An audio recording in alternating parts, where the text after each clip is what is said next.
Here's a trivia question to start off with. If I asked you to name the 5 national parks in the state of Utah, could you name them? I think a lot of people would get Arches, a lot of people would get Bryce, and a lot of people would get Zion. But there's also Capitol Reef, and then there's this national park, Canyonlands, which is about 30 miles from the town of Moab. Canyonlands is massive. They actually divide it into districts. It's so big. And there's no roads connecting the districts. This is the Island in the Sky district. This is the main tourist center where most people wind up going. The line in red is the White Rim Trail, which is what we're going to feature in this video. It's 100 miles long. It is 4-wheel drive only, has to be high clearance with low range. Motorcycles and bicycles can also go on this trail. We stayed at 3 campsites. We stayed at Gooseberry, we stayed at White Crack, and we stayed at Potato Bottom. And the night before we went into the park, up here is BLM land, and we stayed pretty much there, just a couple miles from the entrance to the park. So we're going to show you some videos. We're going to show you some pictures of our trip. Megan, who is my wife, and I went with another couple, Jeff and Linda. They have a white Gladiator, and we have the bronze Tacoma. So hopefully you enjoy the highlights of our 3-night, 4-day trip on the White Rim Trail.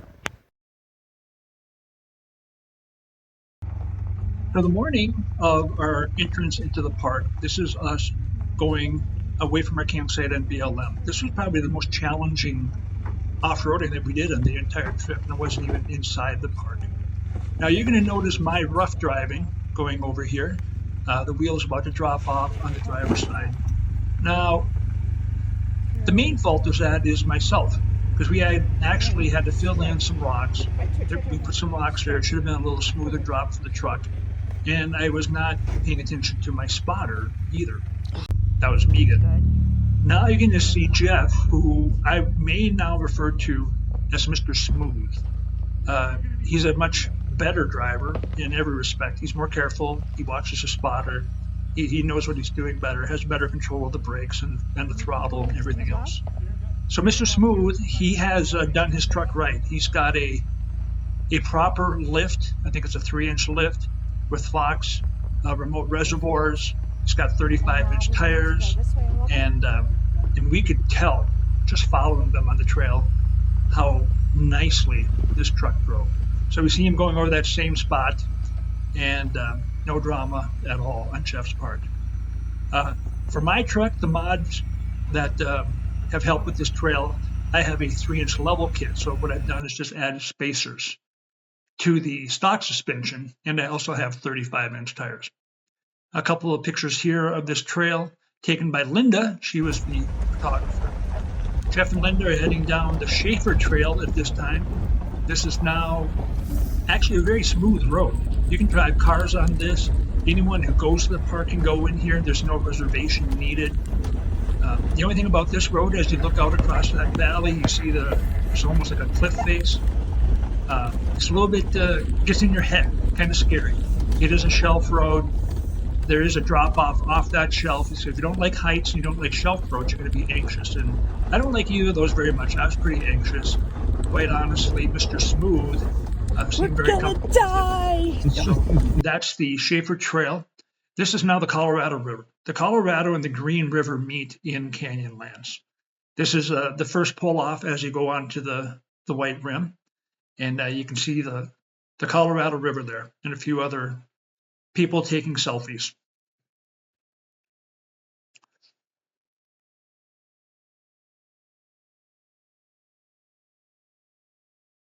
That's Linda. That's Megan and Greg.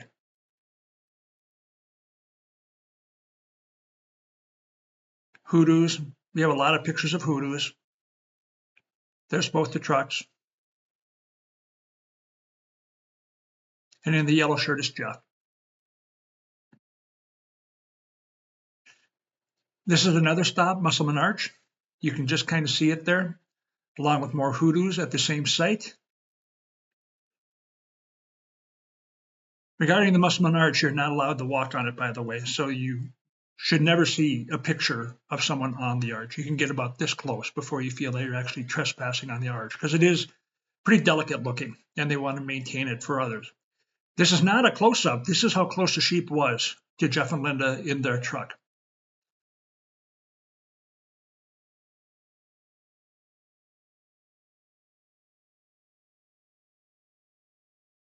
This is at our campsite, Gooseberry A. That's where Jeff and Linda set up for the night.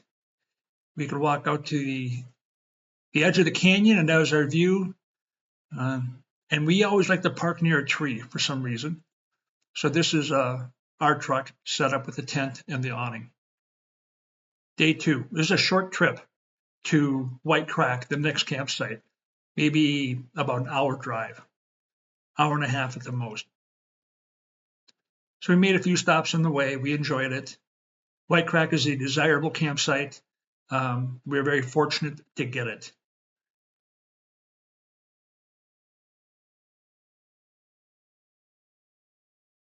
No wood fires in Canyonlands. This is a propane fire. Day 3 is a longer day.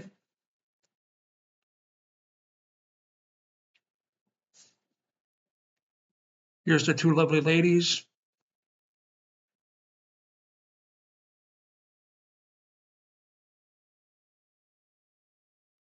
Mr. Smooth was famous for his lack of fear of heights. So he could comfortably walk to the cliff edge and just sit down and enjoy the view. We were all a little bit envious. He got his wife Linda to join him, and this is how he did it.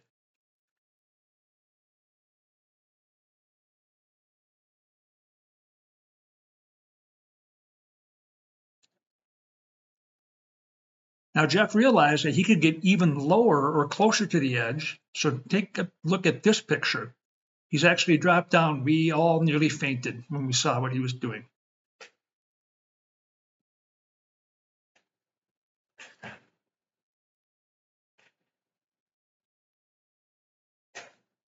Megan and I prefer the safety of the truck.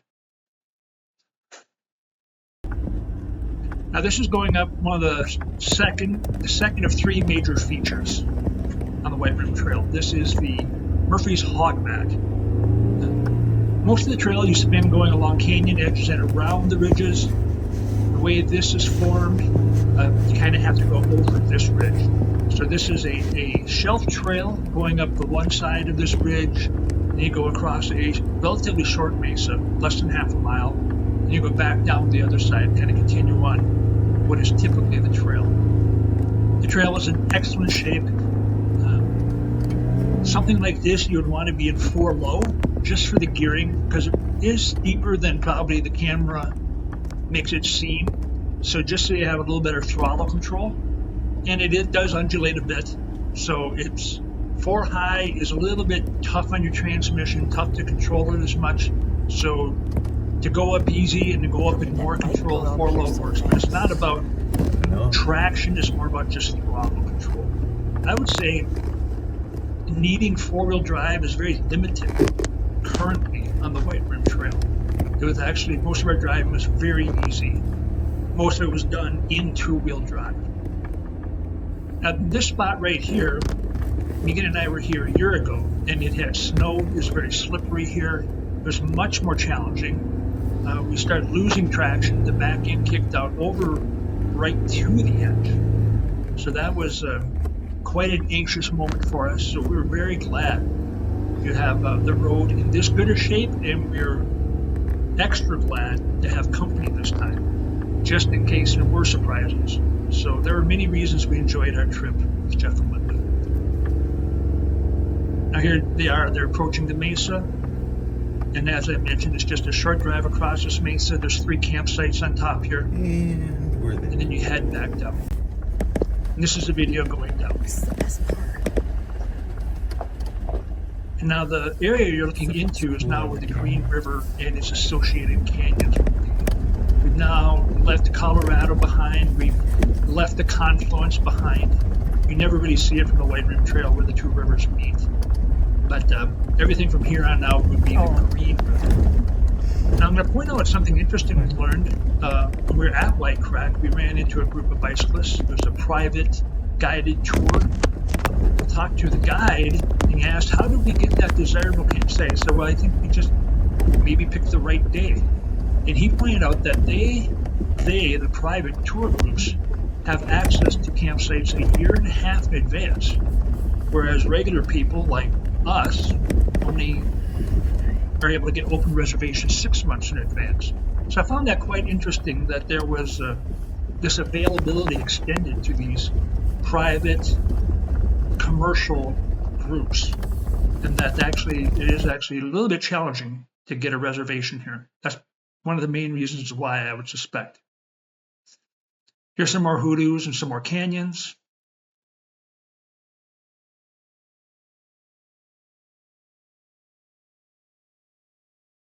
We made the girls get out and walk here.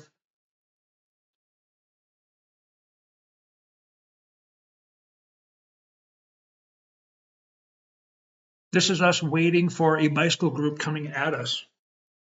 We were waiting for the support vehicle. It was very heavily laden. It was going very slow. And so we just pulled over and waited for it. We had a nice spot. It was a nice spot to wait. So that's where most of these pictures are taken. So this is looking one direction where we were waiting, and that's looking the other direction. It was kind of on a point where it was extra wide, and that's where Jeff was parked in their Gladiator. So we enjoyed that. We waited probably about 20 minutes for that vehicle to come.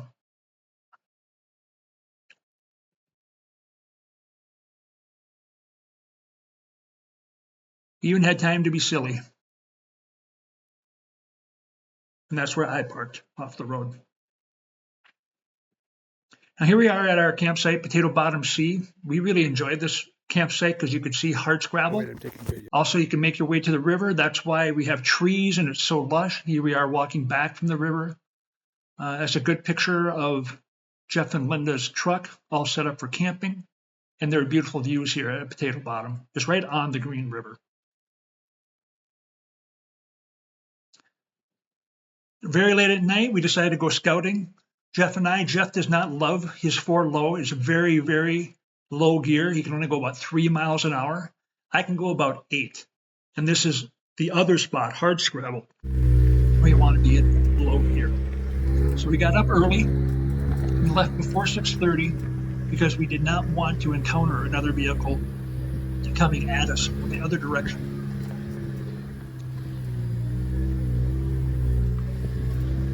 Again, this road had just recently been maintained, and so it was really quite easy to drive up. Again, using 4 low, just because it is steep, just because it's a little easier to control your vehicle in 4 low. But by no means difficult, by no means dangerous or hard on the vehicle. You can see the headlights on the canyon wall there.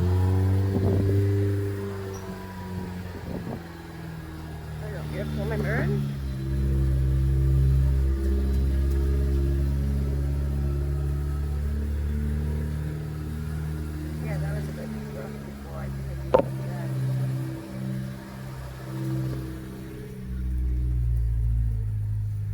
And there's me being anxious and stressed, really for no valid reason. As we come around this corner and you look up, you will just see Linda in blue, kind of skyline on the top there. Mr. Smooth was able to go up the hill here easy enough that they had time for her to get out, find a good spot to videotape us, and record us coming up this hill. And it turned out very well. I was glad they thought of that.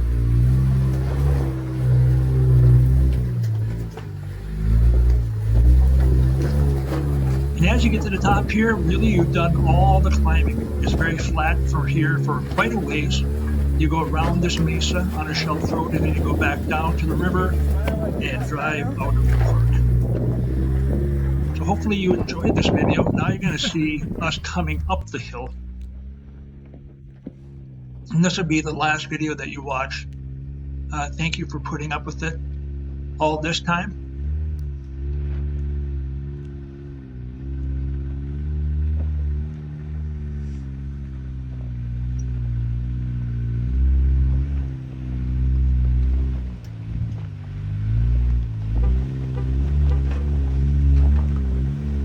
So Jeff and Linda were excellent company. They really made a great trip even better. It was so lovely with them. No stress, no drama, no anxiety.